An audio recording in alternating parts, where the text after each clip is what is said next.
Meanwhile, an Orlando area nurse returns after his second humanitarian mission to Gaza and describes the horrors he saw while doing his best to give aid in the war-torn area. WESH 2's David Jones is at the airport with the history.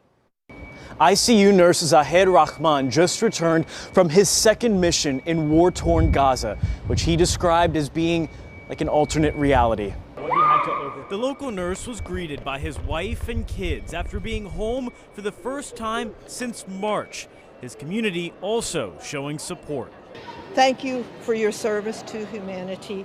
Zahid went to Gaza because he could not look away. He says he witnessed unspeakable atrocities while performing humanitarian work in the besieged strip of land. As a global community, we're failing the people of Gaza, hands down. Rahman says basic medical necessities, gloves and dressings, were not readily available. He says they even had to reuse things like masks or tubes. I can only do my job to the best of its ability if I have the proper resources. But if the resources don't exist, if the resources are sitting miles and miles away, right, in a blockade, and they're no good to me.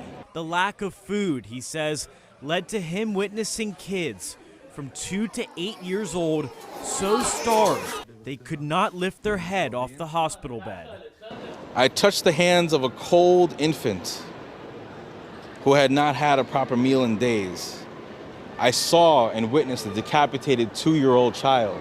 He says his call is for lawmakers to start treating humanitarian aid as a right rather than a bargaining chip, and to push Israel to allow in medications and food sitting at the border. I have seen Gazan mothers wail in the rubble of what used to be their homes, carrying their dead babies home in a shroud so they can be buried. It's hard for me to believe that the reality that I witnessed in Gaza actually exists as a parallel reality compared to my reality here. Rahman says he wants to get back to work and start saving up money now for his third mission in Gaza. Covering Orange County at MCO, David Jones, WESH 2 News.